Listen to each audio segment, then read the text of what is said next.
ادبستان کے پروگرام روبرو رضا صدیقی کے ساتھ میں آج ہم آپ کا تعارف کروا رہے ہیں. ہمارے آج کے مہمان ہیں شاعر، ادیب، براڈ کاسٹر حامد یزدانی.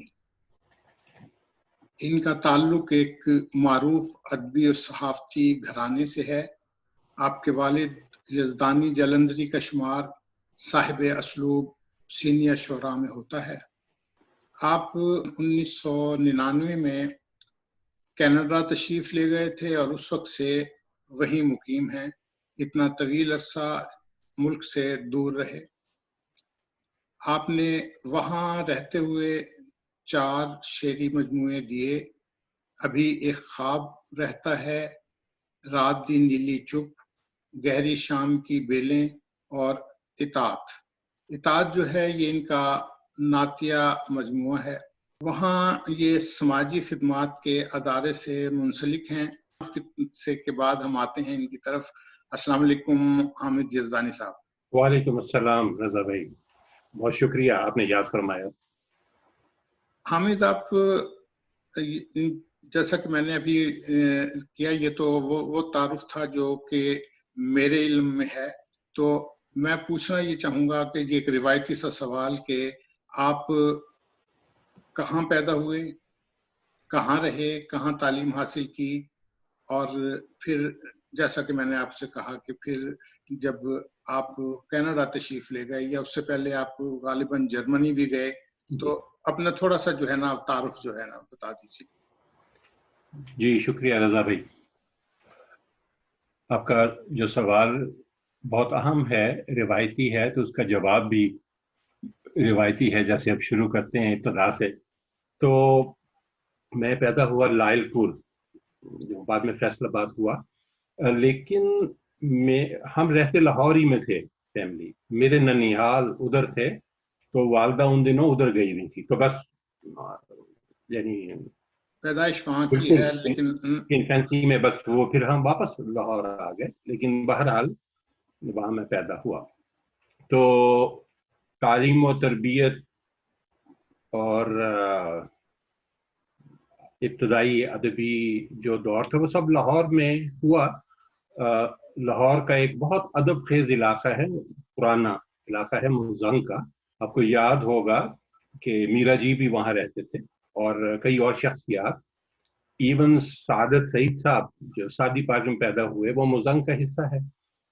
تو وہاں ہمارا سارا بچپن اور لڑکپن گزرا. کوٹ عبداللہ شاہ میں ایک کارپوریشن کا MC پرائمری اسکول تھا، وہاں سے پھر ہائی اسکول تھا، مزنگ کا ہائی اسکول بھی مشہور ہے. وہاں پر صرف میں 6ٹھی میں پڑھا.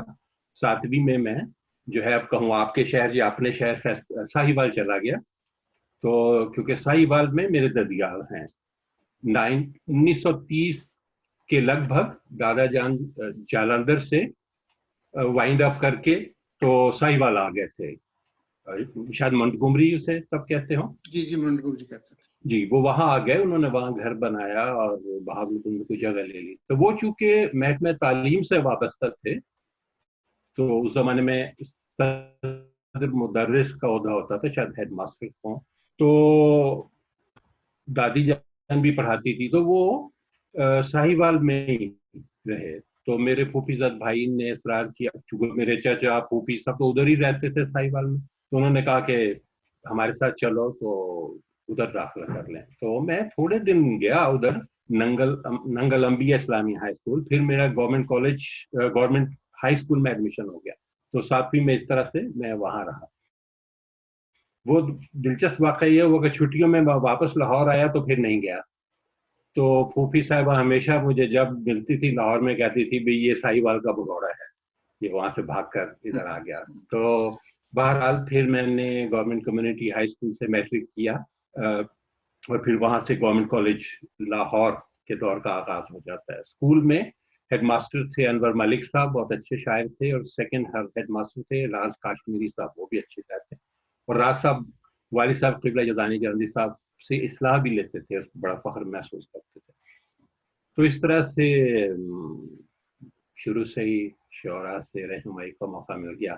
سب سے زیادہ رہنمائی تو والد صاحب سے ملی. تو میں نے پھر ایف اے اور بی اے گورنمنٹ کالج سے کیا, اور پھر ایم اے سوشیولوجی پنجاب یونیورسٹی سے کیا تھا, اور پھر لیکچرشپ کا زمانہ شروع ہو گیا. لیکن ساتھ ہی ساتھ جیسے آپ نے فرمایا, ریڈیو میں کرتا رہا, یونیورسٹی پروگرام سے, نوجوان پروگرام سے, پھر میں اپروف اسکرپٹ رائٹر اور کمپیئر ہو گیا تھا. پھر 1 گھنٹے کا پروگرام لائیو لکھتا بھی تھا اور اس کو پیش بھی کرتا. ریڈیو کا تو یہ ہے نا کہ ریڈیو کا تو ہمارا ایک مشترکہ ایک وہ ہے ارشاد حسین جی, جنہوں نے میرا خیال ہے ان کے توسط آپ رہے, جو اس میں جو ہے میرا چونکہ وہ ایک کلاس میٹ تھے اور ویسے بھی تعلق دار تھے, تو اس وجہ سے میرا آپ سے ایک اور خاص تعلق بنتا ہے. جی, آپ سے تعلق جو ہے نا وہ خالد احمد صاحب کی وجہ سے بھی ہے وابدہ میں. جی وہ تو ایک الگ وہ تو ہے جو ہے. اچھا حامد, یہ بتائیے کہ آپ کے بھائی خالد, ماجد اور ساجد جو ہیں یہ بھی معروف شاعر ہیں اور صحافت میں وہ ہیں, تو انہوں نے تو اور وہ بھی شاعری میں ایک مقام رکھتے ہیں. تو لیکن آپ یہ بتائیے کہ خود آپ نے جو شاعری ہے وہ کب شروع کی؟ تو اسکول کے زمانے میں, پرائمری میں بھی میں جب بزم ادب ہوتی تھی ہفتے میں ایک دفعہ, تو میں کچھ کوئی نہ کوئی نصابی غیر نصابی کتاب میں سے نظم نعت کچھ پڑھ لیتا تھا, یا والد صاحب کی کوئی نظم وہاں سنا دیتا تھا. لیکن جب ہائی اسکول میں پہنچے تو اس میں بزم ادب میں نے زیادہ بھرپور انداز میں اس کا سیکریٹری بھی تھا. تو جو بھی اچھی لیکن قومی موضوعات پہ جو نظم ہوتی تھی, یا جیسے رمضان شریف ہے تو بچے رمضان پہ تقریر کریں گے تو میں اس میں نظم سنا دوں گا. تو اس سے موضوعاتی موسم کے اعتبار سے, ہمارے تہوار ہیں ان کی مطابقت سے سنا دیتا تھا. تو والد صاحب بھی اصلاح کر دیتے تھے, اور کبھی کبھی میں اپنے بھائی خالد یزدانی صاحب کی نظم جو کہ وہ آلریڈی چھپ رہے تھے رسالوں میں, وہ سنا دیتا تھا, یا والد صاحب کی کوئی چیز ہاتھ لگتی تھی تو وہ سنا لیتا تھا.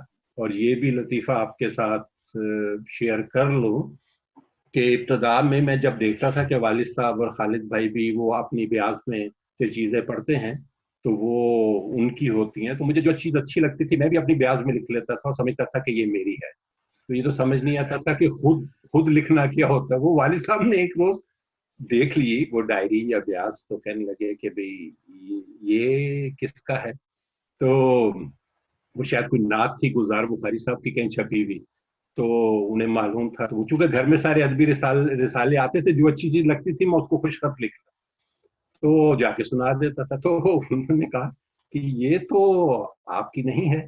تو میں نے کہا جی میری ڈائری میں ہے. میں نے بند کیا, کہا دیکھیے میرا نام ایسے نہیں ہوتا, یہ ایسے لکھنے آپ یہ تو سناتے ہیں, سارے شعراء سناتے ہیں. بولے نہیں وہ اور چیز ہے. تو یہ تو آپ جو ہے نا انہی کا لکھیں, آپ جب اپنا لکھیں گے تو وہ آپ کا ہوگا. تمہارا بچپن تھا وہ. تو اس کا مطلب یہ ہوا کہ ابتدا جو ہے آپ نے نظم سے کی. جی قومی. اور اچھا, آپ 2 بار حلقہ ارباب ذوق کے جوائنٹ سیکرٹری رہے. وہاں جو ہے پاک ٹی ہاؤس میں صف اول کے تقریباً تمام تخلیق کار بھی باقاعدگی سے آتے تھے, بالکل, بلکہ شام یہاں وہیں پہ ان کی گزرتی تھی. تو وہاں کی سرگرمیوں کا کچھ احوال کچھ بتائیے کہ کس طرح کا ماحول تھا, اور آپ کی وہاں پہ اس میں تربیت کس طرح آپ نے محسوس کیا کہ وہاں پہ اس کے ساتھ ساتھ کے جوائنٹ سیکرٹری بھی تھے, اور شاعری میں بھی آپ کی تربیت جو ہے وہاں پہ جو آپ کو ہوئی, وہ اس کا کچھ تھوڑا سا احوال بتائیے. جی, پارٹی ہاؤس میں رضا بھائی وہ سب سے پہلے تو زمانہ طالب علمی میں ہی میں گیا تھا, تو ہمیں ایک مشاعرے کے لیے مدعو کرنا تھا. شہرت بخاری صاحب اور انجم رومانی صاحب کو پتہ چلا وہاں شام کو ملیں گے, تو وہاں چلا گیا. تو وہاں سارے نامور ادیب اور شعراء موجود تھے, جن میں انتظار صاحب بھی مجھے یاد ہے, انیس ناگی صاحب بھی تھے, اسرار زیدی صاحب بھی تھے. تو بہرحال ہم ان سے ملے, انجم رومانی صاحب سے, شہرت بخاری صاحب سے, تو پھر آ گئے واپس. تو پھر ہمارے محلے میں ہمارے مشترکہ دوست ہیں, میرے بھی ساجد کے بھی, وسیم گوہر صاحب بہت اچھا نثر لکھتے تھے, پھر صحافت میں بھی آ گئے. تو وہ انہوں نے مجھے کہا کہ آپ چلیے، تو میں نے کہا بھی میں گیا تھا، وہ تو وہاں تو بڑے بڑے شاعر ادیب ہوتے ہیں، بولے نہیں نوجوان بھی ہوتے ہیں، آپ میرے ساتھ چلیے شام کو. تو اس طرح سے وہ مجھے لے آئے. جب وہاں لے آئے تو نوجوانوں کے حلقے میں یوں میں متعارف ہو گیا. علی اصغر عباس سب نئے نئے آئے تھے، تو وہ تھے، اسماعیل عاطف تھے، اور بہت سے نئے لکھنے والے وہاں موجود تھے، اصغر غوری صاحب تھے. تو ان سے پھر اس طرح سے وہاں دوستی کی صورت بن گئی. تو جہاں تک جوائنٹ سیکرٹری کا تو الیکشن لڑنے کا تھا، تو وہ میں ایک دن داخل ہوا تو تب عباس تابش بھی لاہور آ چکے تھے. عباس تابش اور علی اصغر عباس بیٹھے ہوئے تھے، جو دائیں طرف گھڑی لگی ہوتی تھی وال کلاک اس کے نیچے والی چیئر پہ. تو مجھے کہنے لگے کہ رکو. تو میں نے کہا میں سرار زیدی صاحب کو سلام کر کے واپس آتا ہوں. تو بولے تم بیٹھو، ضروری کام ہے، یہ فارم ہے، اس پہ دستخط کر دو. تو میں نے کہا یہ کس طرح کا فارم ہے؟ بولے کہ جوائنٹ سیکرٹری کا تم الیکشن لڑ رہے ہو. تو میں نے کہا اچھا، علی اصغر عباس سیکرٹری رہ چکے تھے. تو میں نے کہا کہ آپ کس طرح سے مجھے موزوں سمجھتے ہیں، کیونکہ لڑنا تو میرا کام نہیں ہے، تو میں کیسے الیکشن لڑوں گا؟ کہنے لگے اوکے بھائی لڑ ہم لیں گے، تم حصہ لے لو، تو اس پہ سائن کر دو. تو چونکہ میں نے کہا مجھے زیادہ لوگ جانتے نہیں، تو اس لیے کہنے لگے یہ تو بہت اچھی بات ہے، اس طرح تمہیں متعارف ہونے کا موقع بھی مل جائے گا، اور چونکہ تمہارا لڑائی جھگڑا بھی نہیں ہے تو اچھا ایک اچھا دوست آ جائے. تو انہوں نے میں نے سائن کر دیے. تو پھر علی اصغر عباس اور عباس تابش نے اس پر وہ جو تجویز کنندہ اور تائید کنندہ کے ہو گئے. اور یوں اچھا اس سے مجھے یہ فائدہ ہوا کہ سعادت سعید صاحب تیار ہو گئے سیکرٹری کا الیکشن لڑنے کے لیے. تو وہ اس وقت تک تو برکت چلا رہے تھے نا، ادھر نہیں آتے تھے. تو انہیں کچھ دوستوں نے، جیسے محمد خالد صاحب تھے، خالد احمد صاحب تھے، تو ان صاحب نے مل کے، غلام حسین ساجد صاحب تھے، ان نے مل کے ان کو قائل کر لیا. تو وہ الیکشن کے لیے راضی ہو گئے. تو اب وہ تو سب کو جانتے تھے اور سب انہیں جانتے تھے ہفتے میں. تو انہوں نے کہا کہ اب ایسا ہوگا کہ تم صبح آ جاؤ. میں چلا جاتا تھا، وہ موٹر سائیکل پہ بٹھاتے تھے تو ہم لاہور کا چکر لگاتے تھے. تو ایسے ایسے شاعر ادیب اس زمانے میں مجھے ملے اور بہت مجھے فائدہ ہوا. سب سے ملاقات ہو گئی چوٹی کے، جیسے آپ نے فرمایا شاعر ادیب صاحب وہاں تھے، اور جو نہیں آتے تھے سعادت سعید صاحب ان کو بھی جانتے تھے. ہم ان کے گھر بھی چلے گئے. کتنے عرصے کے بعد گئے رضا بھائی، دیکھیے کہ مجھے راستے میں سعادت صاحب کہہ رہے ہیں کہ بھائی ذہن میں رکھیے گا جن صاحب کی طرف جا رہے ہیں یہ پکے کمیونسٹ ہیں، تو لیفٹ کی بات یہ بھی ہوگی، تو ذرا سبل کے دئیے گا، ہمیں تو ووٹ لینا ہے، تو ذرا آرام سے. میں چلے، ہم گئے، ہم نے بیل دی یا نوک کیا، تو اوپر سے ان کی بچی نے بتایا جی انہوں نے فرمایا ریاض صاحب ہیں. تو انہوں نے کہا وہ تو مغرب کی نماز پڑھنے گئے ہیں. بولے یار بہت زمانہ بدل گیا، یہ بالکل بدل.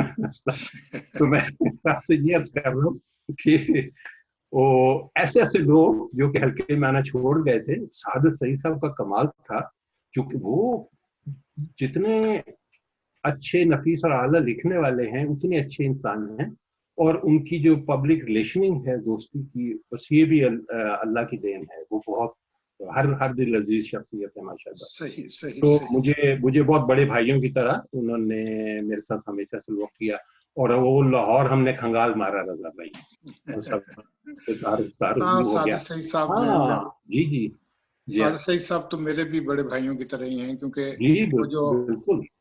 چھوٹے بھائی ان کے ہیں طاہر نسیم، وہ میرے کلاس فیلوز رہے ہیں وہاں پہ جو ہے، تو اس وجہ سے بھی ان کے ساتھ شفقت زیادہ، ان کی شفقت رہتی ہے. طاہر نسیم صاحب سے میرا تعارف جو ہے سعادت صاحب کے گھر پر ہی ہوا تھا. اچھا اچھا اچھا اچھا اچھا. یہ بتائیے کہ جب آپ کے والد یزدانی جلندری صاحب کو آپ کی شعر گوئی کا پتہ لگا تو ان کا رد عمل کیا تھا؟ ایک تو آپ نے شروع کا بتایا نا کہ جی وہ انہوں نے اس وقت یہ کہا کہ جی یہ اس طرح نہیں کرتے بلکہ یہ ہونا چاہیے، لیکن جب باقاعدہ آپ نے شعر گوئی شروع کی اور ان تک وہ چیز پہنچی تو ان کا رد عمل کیا تھا؟ جی وہ جو اسکول کی قومی نظمیں تھیں وہاں تک تو ٹھیک تھا، بات میں بھی ٹھیک رہا. وہ ہوتا یہ تھا کہ مختلف مشاعرے ہوتے تھے تو میں والد صاحب کے ساتھ چلا جاتا تھا. پہلے خالد بھائی بھی جاتے تھے ان کے ساتھ، اور جب میں نے شاعری شروع کی تبھی بھی جاتے تھے. تو ماڈل ٹاؤن میں ڈاکٹر عبدالرشید تبسم صاحب کا ادارہ تھا، ادارہ ادب لٹریچر فاؤنڈیشن کہتے تھے اس کے. 15 روزہ طرئی مشاعرے ہوتے تھے. تو یہ بھی ایک رضاوی تربیت کا حصہ ہوتے تھے، کیونکہ ایک زمین سامنے آ گئی تو اس پر سب کر رہے ہیں، تو ہم اساتذہ کا کلام بھی سنتے تھے نوجوانوں کا، تو میں چلا جاتا تھا، چھٹی والے دن ہوتا تھا ان کے ساتھ، تو وہ 15 دن کے بعد ایک پوسٹ کارڈ آتا تھا تبسم صاحب کی طرف سے، تو وہ چھپا ہوتا تھا، صرف مصرے کا حصہ خالی ہوتا تھا، اس پر وہ نیا مصرع لکھ دیتے، تو اس میں آیا موسم یہ کہہ رہا ہے ابھی انتظار کر، تو کبھی والد صاحب سے جو کہ بات بھی ہوئی تھی کہ بھی اپنی شاعری ڈفرینٹ ہوتی ہے، تو میں نے کہا چلے کر کے دیکھتے ہیں اس پر، تو میں نے اس پر کچھ جو ہے وہ مصرے گھڑ لیے، کچھ شعر بنا لیے، تو والد صاحب چونکہ ان کے ساتھ انقلاب نو ایک رسالہ تھا تبسم صاحب کو، وہ لٹریچر فاؤنڈیشن کا، وہ بھی ایڈیٹ کرتے تھے، تو وہ پہلے سے چلے گئے تھے یا رات کو ہی، میں جب پہنچا وہاں پر والد صاحب اور وہ بیٹھے، ابھی مشاعرہ شروع نہیں ہوا، تو چائے پی رہے تھے، تو میں چلا گیا، کہنے لگے کہ آپ آ گئے، تو میں نے والد صاحب کے سامنے غزل کر دی،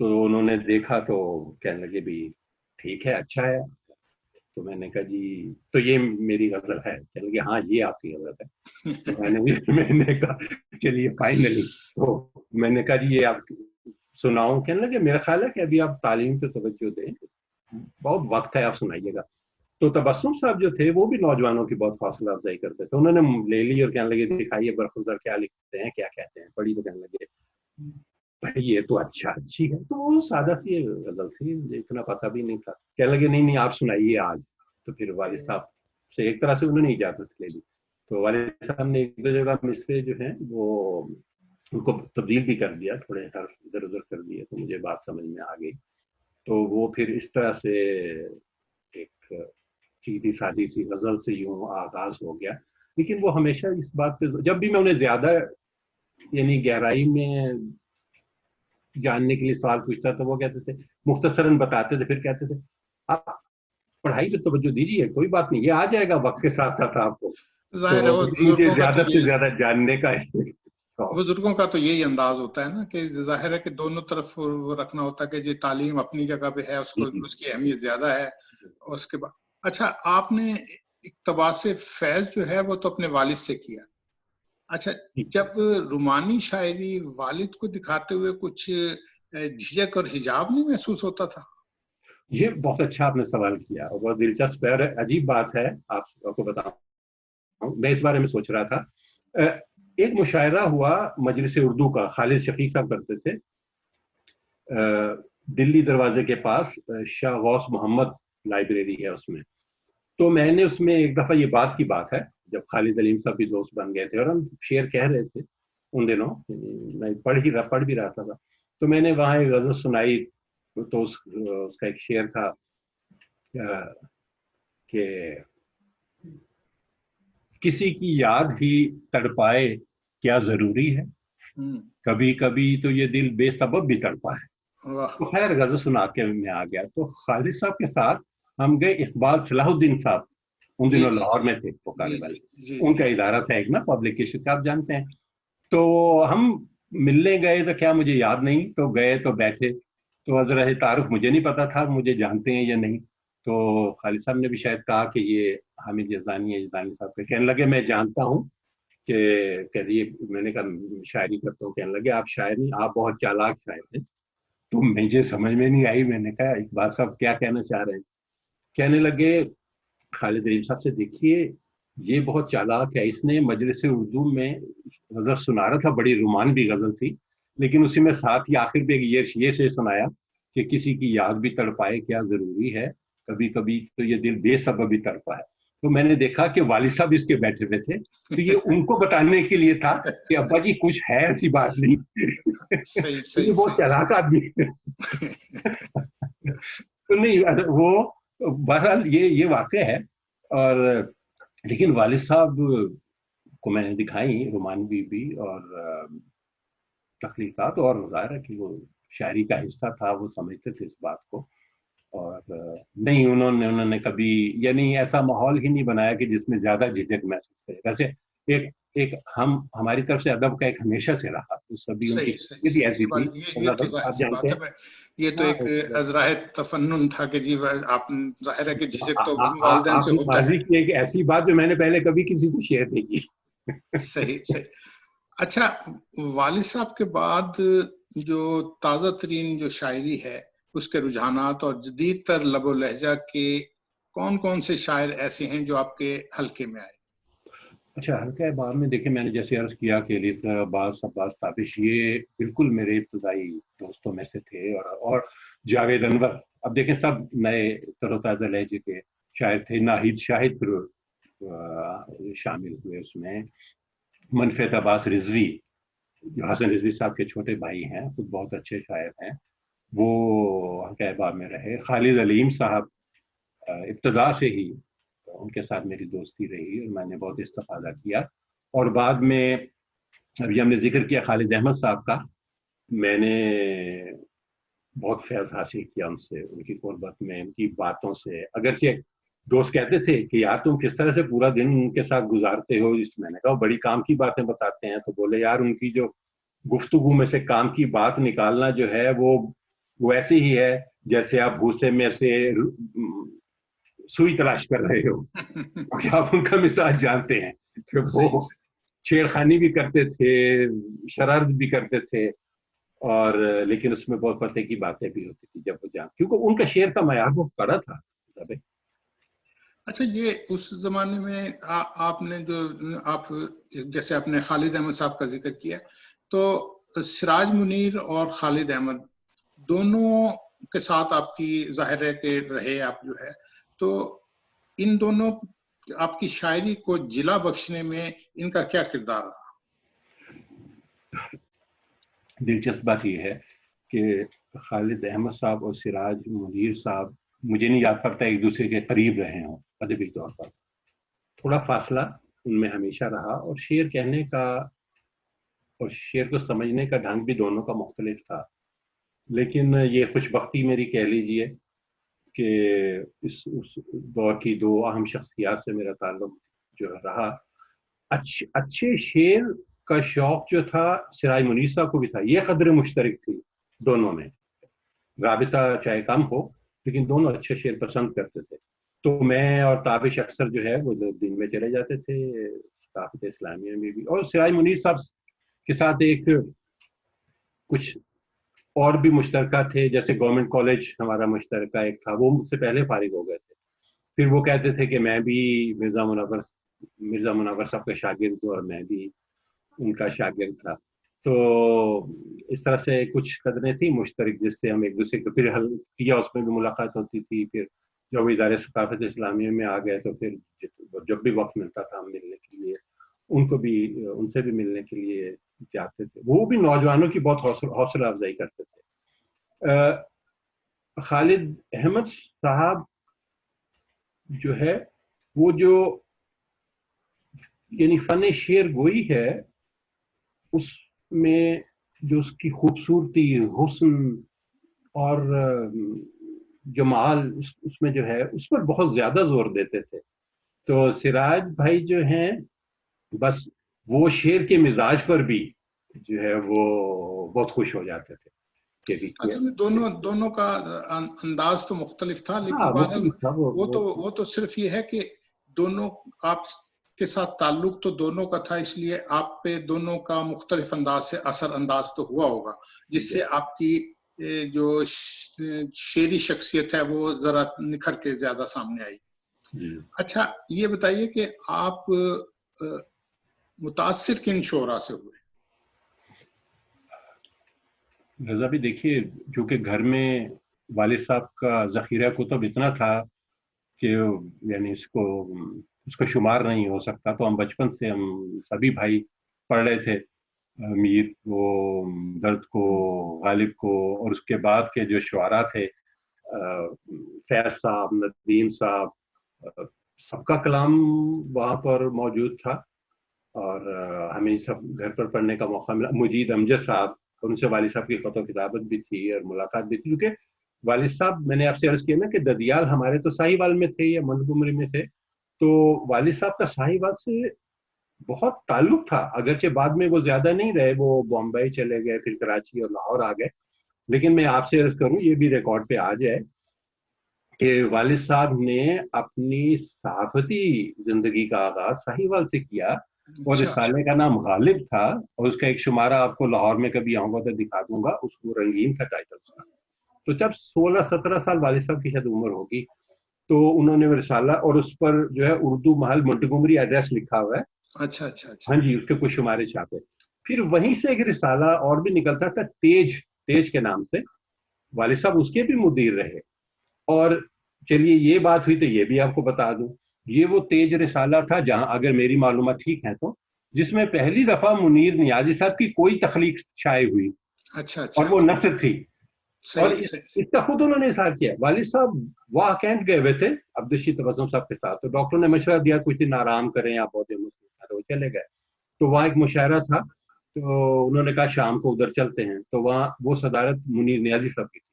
تو تبسم صاحب بتاتے ہیں کہ منیر نیازی صاحب سب کو چھوڑ کے آ گئے ادھر، تو انہیں اندازہ نہیں تھا. تو انہوں نے یزدانی صاحب سے بہت محبت سے ملے، اور پھر جو منتظمین سے انہیں کہنے لگے کہ یزدانی صاحب میرے بہت ہی محترم ہیں، اور ایکچولی انہوں نے میری پہلی تخلیق کہیں بھی شائع جو ہوئی تھی وہ افسانہ تھا. ایکچولی انہوں نے جوانی میں لکھا ہوگا لڑکپن میں، تو کہنے لگے وہ افسانہ ان کی ادارت میں چھپا تھا. مجھے یاد ہے میں سیڑھیاں چڑھ کے چلا گیا اور دیکھا کہ یزدانی صاحب، میں نے کہا بھی یہ مدیر ہیں، تو میں نے افسانہ ان کو دے دیا، تو انہوں نے اس کو، تو یہ بڑی میری حوصلہ افزائی اس سے ہوئی. ہمیشہ منیر نیازی صاحب محبت سے ذکر ان کا کرتے. تو ساہیوال سے جو ہے نا ان کا بڑا گہرا اور محبت کا تھا، اور ابھی بھی ہمارا آبائی گھر ادھر وہیں ہے، فرید ملہ فرید گنج میں. یعنی کہ آپ میرے گرائی ہیں. جی جی، ہمارا گھر پرانا ایڈریس وہی ہے. صحیح صحیح. جی، وہ چھوٹا سا گھر ہے لیکن نام اردو محل اس کا ہے. صحیح. اچھا حامد، ایک بتائیے کہ آپ نے ایک انٹرویو میں کہا کہ شاعر مملکت خیال کا اکلوتا شہری ہوتا ہے، تو اس کی کچھ وضاحت کریں گے؟ ہاں، یہ میرے ہمارے دوست ہیں، شاعر صحافی افسانہ نگار ہیں نوجوان، طارق کامران صاحب. انہوں نے ایک ویب سائٹ کے لیے انٹرویو کیا تھا، تو اس میں باتوں بات تو میر ہو گیا، چونکہ مجھے اتنا، میں نے انٹرویو رضا بھائی بہت کیے ہیں، تو سوالات کرنے کا فن جانتا ہوں. یہ جواب دینے کا فن جو ہے ذرا مشکل ہے، یعنی میرے لیے مشکل ہے. تو وہ سوال کرتے رہے، تو میں اس میں جواب میں وہ کوئی بات ایسی شاید کر رہے تھے کہ جس میں مجھے اب ٹھیک طرح سے یاد نہیں، تو بات بس اس طرح سے بن گئی اس میں کہ وہ جو شاعر ہے وہ کچھ شہریت کی بات کر رہے تھے. تو میں یہ مجھے اب یاد ہے، وہ شہریت کی بات کر رہے تھے کہ وہ، تو میں نے کہا کہ وہ تو اپنے تخیل یا خیال کی دنیا کا مکمل شہری ہوتا ہے، دنیا میں بیچارہ آدھا ادھورا ہی ہوتا ہے یہاں، لیکن جب اس کو لکھنا ہوتا ہے، تخلیق کرنا ہوتا ہے، تو وہ اپنے تخیل کی دنیا میں چلا جاتا ہے، اور ایسے لگتا ہے کہ اتنا خود غرض ہے کہ اس دنیا کے حقوق جو ہے نا وہ کہیں پر متاثر نہیں ہونے دیتا ہے. اس دنیا کے کر دے گا وہ، لیکن اس کے ساتھ پورا ہمدرد ہوتا ہے کہ اس کو. اور یہ ایک بات میں نے دیکھی والد صاحب میں، یہ بات آپ خود بھی تخلیق کار ہیں، سبیہ صبا صاحبہ آپ کے گھر میں ماشاء اللہ خوبصورت تخلیق کار ہے. آپ نے دیکھا خالد احمد صاحب کو دیکھا، یعنی دنیا کی طرف سے کچھ نہ کچھ رہ جائے تو رہ جائے، لیکن تخیل میں، تخلیق میں، اور اس میں کمی نہیں رہنی چاہیے، وہ حصہ پورا کرتے ہیں. تو مجھے لگتا ہے اس انداز میں یہ بات ہو گئی کہ وہ پورا شاعری تو ادھر جو ہے نا وہ خوبصورت چیز تھی نا، میں خوبصورت چیز تھی، تو میں اس ریفرنس سے آپ سے پوچھ رہا ہوں. تو میں نے کہا کہ آپ کی بڑی محبت، آپ نے اس کو نوٹ کیا ہے. اچھا، ایک یہ کہا جاتا ہے کہ ٹی ایس ایلیٹ کا کہنا ہے کہ بڑی شاعری کے انہوں نے کچھ لوازواد میں کہا کہ فکر اور احساس جو ہے کا امتزاج جو ہے وہ بڑی شاعری کو جنم دیتا ہے. تو آپ یہ اس کے تحت یہ بڑی شاعری کن شعراء میں دیکھتے ہیں؟ جی، ہمارے جیسے میں نے ابھی ساہیوال کی بات کر رہا تھا، ایکچولی میں مجید امجد صاحب کا ذکر کرنا چاہ رہا تھا کہ والد صاحب کا ان سے بھی خط و کتابت تھی. جب وہ فوت ہوئے تو والد صاحب نے قطعہ طریق وفات بھی لکھا، اور ماہنامہ محفل میں اس پر جو ہے ان پر وہ ایک کالم لکھتے تھے وہاں پر، تو اس کے اندر اس کا ابتدائیہ جو تھا اس میں بھی ذکر کیا ان کی درویش صفت ہونے کا اور ان کی شاعری کا جو ہے. تو مجید امجد صاحب کا ذکر کیے بغیر بات مکمل نہیں ہوگی. اور نون میم راشد صاحب ہیں، اور مصطفیٰ زیدی ہیں، اور جو ہے ناصر کاظمی صاحب، یعنی ان سب کے کام مکمل ہو چکے ہمارے سامنے آئے. غزل میں احمد مشتاق صاحب بہت اہم نام ہیں. تو پھر احمد ندیم قاسمی صاحب ہیں، منیر نیازی صاحب کی فضا کتنی شاندار ہے. اور پھر تھوڑا سا ان کے بعد کے زمانے میں آ جائیں تو میں سمجھتا ہوں کہ خالد احمد صاحب ایک مکمل شاعر ہیں. غزل میں، نظم میں، مزاج میں، فکر میں، اس کی ادائی میں کمال ان کی شاعری ہے. آپ اسے میرا تعصب بھی کہہ سکتے ہیں. اچھا، آپ نظم اور غزل دونوں کہتے ہیں جی. تو آپ کس کس صنف میں، یعنی کہ یہ جو شاعری کی یہ دونوں چیزیں ہیں، ان میں سے کس چیز کو زیادہ آسانی سے کہہ لیتے ہیں؟ دیکھیے، میری پہلی تربیت جو تھی نا، وہ اسکول کا زمانہ اگر چھوڑ دیں تو بنیادی تربیت وہ تو غزل میں تھی، اور وہ طرئی مشاعروں سے ہم نے لکھنا کہنا شروع کیا. اور اس کے بعد نظم کہنا شروع کی کا زیادہ رجحان جو ہوا وہ گورنمنٹ کالج لاہور سے ہوا. کہ میں جب وہاں گیا سال اول میں، تو وہاں چونکہ ایم اے تک کی کلاسز ہوتی تھی، تو شروع میں ہی کالج کی ٹیمز سلیکٹ کرنے کے لیے پورے کالج میں جو ہے وہ ڈیبیٹس ہوئی، حسن خیرت کا مقابلہ ہو رہا کہ کون نمائندگی کرے گا. تو شاعری میں مجھے یاد ہے فرسٹ ایئر سے سکسth ایئر تک کے طلبا نے حصہ لیا. تو مجھے یہ اعزاز ملا کہ اس میں غالب کا مصرع تھا، جو تیری بزم سے نکلا سو پریشاں نکلا. تو اس زمین میں کہنا تھی میں نے میری غزل کو پہلا انعام اس میں ملا. تو اس طرح مجھے کالج کی نمائندگی کا موقع ملا کم از کم پنجاب بھر میں. تو میں نے پھر ان مقابلوں میں چونکہ نظم بھی پڑھنا ہوتی تھی، غزل بھی، تو میرے ساتھ عموماً جو دوست ہوتے تھے، آغا نوید یا طاہر انجم صاحب سب ہوتے تھے، تو وہ کہتے تھے کہ یار ہم غزل کہہ لیتے ہیں. تو اب نظم بچ جاتی، میں کہتا تھا چلو کوئی بات نہیں، میں نظم اس میں کہہ لیتا ہوں. تو یوں مجھے اس کی طرح. اور پھر گورنمنٹ کالج میں چونکہ نئی شاعری کی، نئی نظم کی تحریک میں گورنمنٹ کالج کا بہت حصہ ہے. وہ نون راشد ہوں یا انیس ناگی ہوں یا بعد میں آنے والے اور کئی وہ سرمد صاحبائی، تو ایک نئے ادب کا رجحان وہاں تھا. اور یہ ان لوگوں کا ذکر جو تھا ہر صورت میں وہاں کسی نہ کسی طریقے سے موجود تھا. تو پھر وہاں سوندی ٹرانسلیشن سوسائٹی تھی، وہاں پر مجلس اقبال تھی، وہاں پر پنجابی مجلس، انجمن فارسی. تو ہم شاعری پڑھتے بھی تھے اور سنتے بھی تھے، اور پھر نئی نظم لکھنے کا شوق بھی ہوا. تو یہ نظم کہنا دونوں بہت اچھا لگتا ہے. اس کا مطلب یہ کہ دونوں چیزیں جو ہیں آپ آسانی سے کہہ لیتے ہیں. الحمدللہ جی، دونوں کہہ لیتا ہوں. بس یہ طبیعت کی بات ہے رضا بھائی، کبھی جو ہے وہ طبیعت غزل کہنے کی طرف مائل ہو جاتی ہے. کچھ میرا خیال ہے کہ کچھ مضمون پہ بھی ڈیپینڈ کرتا ہے کہ اگر بعض چیزیں جو ہیں وہ نظم کی متقاضی ہوتی ہیں تو اس میں اگر اس کو ایک شعر کہہ کے ضائع کر دیا جائے تو وہ ٹھیک نہیں رہتا. تو اس کو اگر پھیلا کے اس کو کر دیا جائے. میں نے آپ کی وہ جب ایک آپ کی کتاب پہ تبصرے کیے تھے تو اس وقت بھی میں نے یہ کہا تھا کہ آپ نے وہ جو آپ کے والد صاحب کے لیے لکھا تھا کہ جو نظم ہے وہ ایک بہت متاثر کن قسم کی چیز ہے. جی تو اچھا چلیں اسی حوالے سے کہ لفظ جو ہیں شاعری کہتے ہیں کہ شاعری کی عمارت جو ہے وہ بنیادی طور پہ جو ہے وہ الفاظ پہ کھڑی ہے. جی. تو آپ یہ بتائیے کہ کیا اگر الفاظ کا درست استعمال کیا جائے تو کیا یہ جو ترتیب بنتی ہے یہ صحیح ابلاغ کرا دیتی ہے جو کچھ آپ کہنا چاہ رہے ہوتے ہیں؟